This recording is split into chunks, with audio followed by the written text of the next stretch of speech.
nimemalizia. Nadhani hapa nimeelezea pia, nadhani video imekuja bila sauti, nadhani hii hapa nitakapo. Okay, yeah.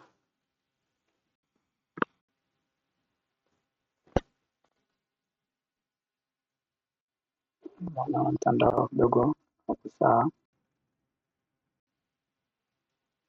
Tutaanza na DXY.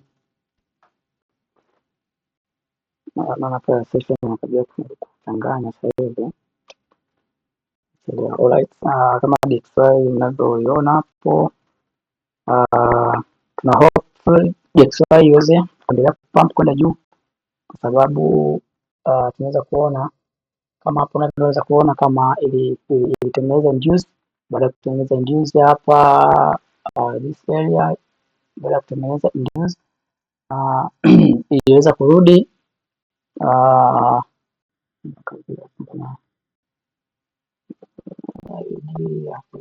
ya kutengeneza induce, baada ni confirm na ikapanda na ikabreak na ikaja kulitest ndani, kwa tunategemea ipande juu.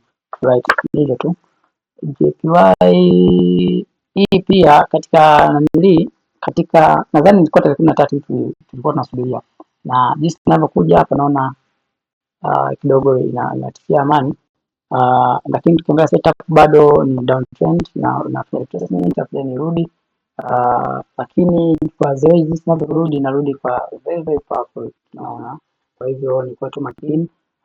Shauri ni kwamba tunasubiri fanya adjustment kidogo iweze kudrop, na katika data tunaweza kuona GBP ina high probability sellers ni wengi kuliko wauzaji, kwa hiyo tunasubiri this area tuweze kuona kwamba reaction inayotokea hapa tunaweza tukapata downtrend kwa this week.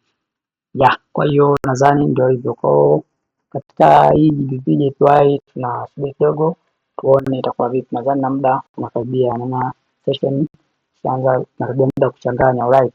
Kwa hivyo kama una afford what you press, you can wait and tuone itakuwa vipi. Kuna lot inaweza katokea, inaweza reaction ikatokea hapa ya kusell, inaweza katokea kendo kubwa ka drop, au inaweza katokea around this area katika hii wiki.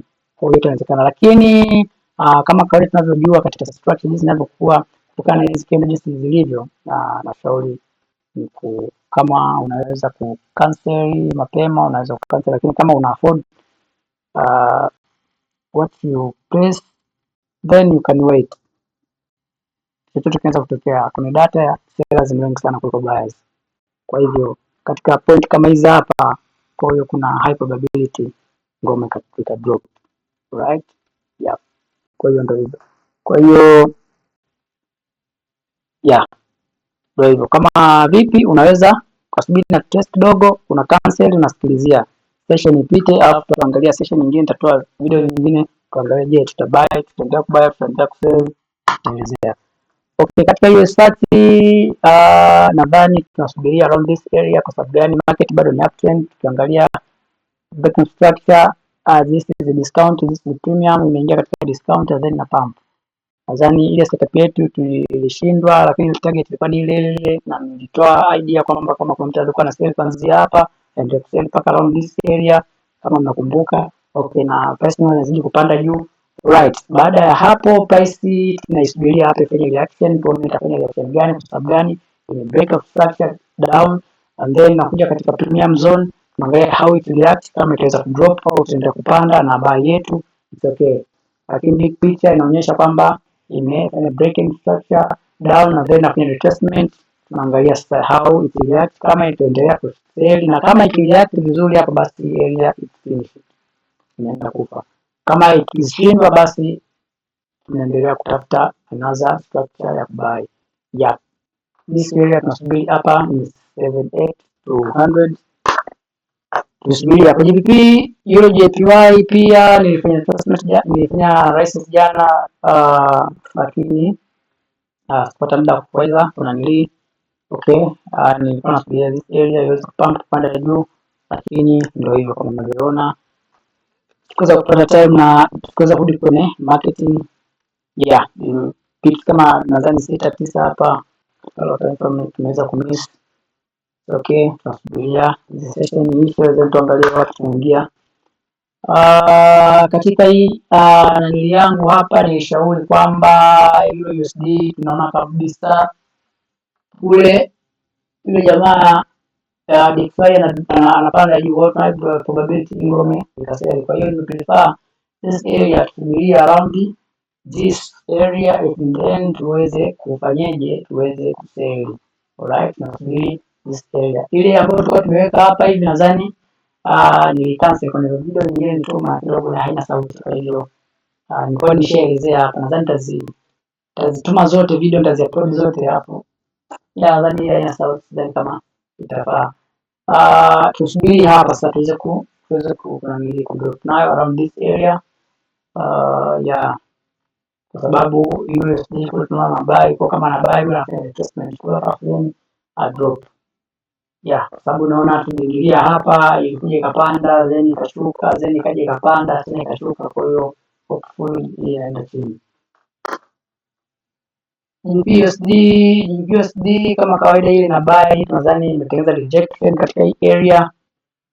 Shauri mtu kwamba afanye kubai, kwa sababu USD tunaona kuna retracement then itashuka chini, itapanda juu, ikipanda juu then tunatupa USD then ishuke chini, kwa sababu moja GBP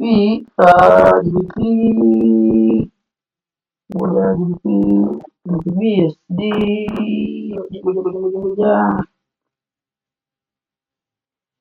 British pound inasema kwamba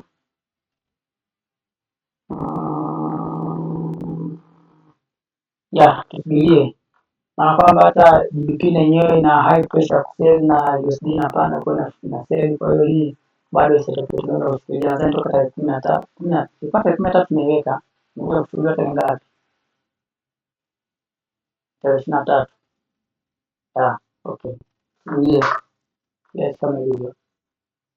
Hii ngoma nayo nilifanya jana analysis, nikasema nitaingilia hapa then niacha kama 56 hivi kupata muda kurudi kwenye market. Lakini sasa nimeshauri, wanasema ndio unaweza kufanya kazi kwamba ukafanya analysis yako kama hizo ukaplace order kila kitu kuondoka, lakini sio rafiki. Unaona kama hapo hivi kuna wale wazee wa liquidity engineering hapa walikuwa wanaingilia hapa chapu kidogo, na wale wazee wanaita sijara nini hapo kuna entry. Kwa kama jana nilirudi kwenye market ni kwamba hii nilikuwa nimemiss hapo, nimesubiri hapa then nikaingia, lakini sio mbaya, tunasubiri around this area, tunasubiri ije shuka mpaka hapa hii area of inducement.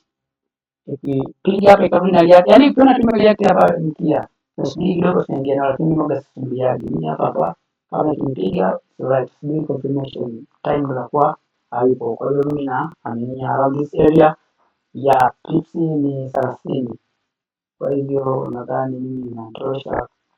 Kwa kama unaweza kusubiria uangalie nini ile inaitwa confirmation, ni better zaidi ile confirmation kwa kuingia. Kwa hiyo usije kwa, nadhani hapo itakuwa ni poa sana. Nasubiria huyu mwamba hapa na kifaa huyu mwamba hapa. Jana pia nilifanya analyzing pia katika hii, nika replace around this area, nikasubiria iweze kudrop USD. DXY inapanda juu means that it drop chini na haina reason ya kuendelea kupanda. By the way, nimesha break hapa, baada ya break ime drop, kafanya testing inapanda hapa. Okay, fine. Ngoja tuangalie kitu moja hapa. Ngoja tuangalie kitu moja hapa. Okay, fine. Okay, unaweza kuingia around this area kwa around this, lakini bado tuna hopefully inaweza ikadrop na probability kubwa sana, sababu gani kinachotengenezea inaitwa kitu kinaitwa, kama mshapitia kitu kinaitwa QML, na kwamba hii itaelezea siku nyingine kwamba hii inarudi kutest hapa then iendelee kushuka. Pia tunaona katika DXY inafanya adjustment ishuke then hivyo DXY adjustment then iendelee kupanda juu. Kwa mimi hapa na prefer tuweze kuingilia. Kwa wewe toa maoni yako uweze kutuambia pia inakuwa vipi. Tubaki hapa ni DXY tunaona ni retracement ya around this area, and then nakana jua sababu ya kujua things there. sijaona sababu ya kugo chini, kwa sababu nilishafanya siangalia hapa, labda nishika chini then nipanda around this nimevunja hapa kama right, na sijui ile iweze pump iweze kuendelea, lakini tukiangalia vizuri movement yake kwa inaonyesha yeah, kwa mimi I think itaendelea pump juu. Haya, sasa nazama jamani, kama kuna mtu mwenye comment mwenye ideas pia tunaweza tukashare, tukiingia kwenye market tuingia tu same direction maybe. Nahitaji pia mawazo yenu, mwenye comment ambao kuna pia anasema kwamba tuinanilii tuzungumzie.